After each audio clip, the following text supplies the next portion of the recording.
માળિયા હાટીના તાલુકા કોંગ્રેસ સમિતિ દ્વારા દિલ્હી ખાતે જંતર મંતર પર ચાલી રહેલા આંદોલનના સમર્થનમાં મામલતદારને આવેદનપત્ર આપવામાં આવ્યું હતું। તાલુકા કોંગ્રેસ પ્રમુખ માલદેવ પીઠિયાની આગેવાનીમાં મોટી સંખ્યામાં કોંગ્રેસના કાર્યકરો અને હોદ્દેદારો ઉપસ્થિત રહ્યા હતા।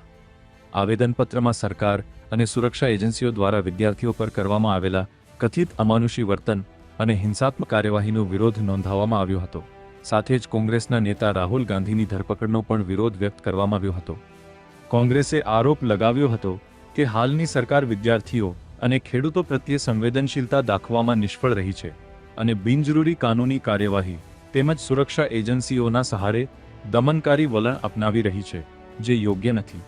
તાલુકા કોંગ્રેસ પ્રમુખ માલદેવ પીઠિયાની આગેવાનીમાં કોંગ્રેસ સમિતિના સભ્યોએ મામલતદારને આવેદનપત્ર આપી સરકાર સમક્ષ પોતાની માંગણીઓ રજૂ કરી હતી। પ્રમુખ માલદેવ પીઠિયા માળિયા હાટીના કોંગ્રેસ સમિતિ દ્વારા આજે જંતર મંતર ઉપર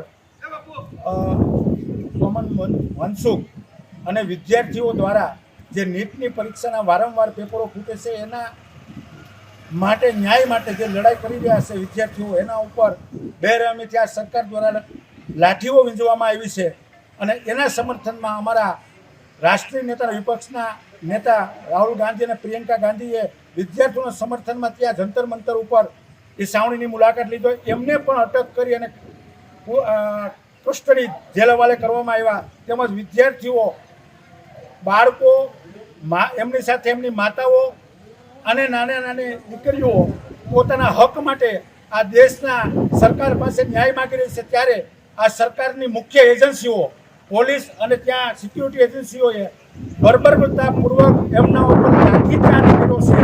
વિદ્યાર્થીઓ ઉપર એને અમે સખત શબ્દોમાં માળિયા કોંગ્રેસ સમિતિ વખોડે છે અને આવનારા દિવસોમાં વિદ્યાર્થીઓને ન્યાય આપવામાં નહીં આવે તો અમે સખત આંદોલન પણ કરશું।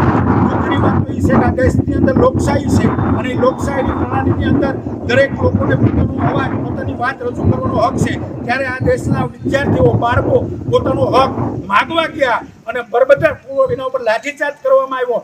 અને દુઃખદ વાત તો એ છે કે ક્યાંય આપણે રસ્તામાં ચાલ્યા આવતા હોય ને બેન દીકરીઓ સામે વળે તો આપણે રસ્તો આપી દઈએ। આપણી પ્રણાલી છે, આપણી ખાનદાની છે, આપણી સંસ્કૃતિ છે। જ્યારે આ દેશની પોલીસ અને સિક્યુરિટી ફોર્સે એ દીકરીઓ ઉપર લાઠીઓ વીંજવામાં આવી, આ કોને ઈશારે વીંજવામાં આવી, આ કોણે આદેશ આપ્યો હતો, એમને અમે સખત શબ્દોમાં મરી જવું જોઈએ। આ લોકોને તો એક પાણીનું તળાવ હોય ને તો એમાં આ અમિત શાહ અને નરેન્દ્ર મોદીને હિન્દુત્વની વાત કરનાર, લોકશાહીની વાત કરનારને સારા તળાવમાં ડૂબીને મરી જવું જોઈએ કે જેને દીકરીઓ ઉપર હાથ ઉપાડ્યો છે। અને અમે સખત શબ્દોમાં માળિયા કોંગ્રેસ સમિતિ એને વખોડે છે। જય હિન્દ, જય ભારત।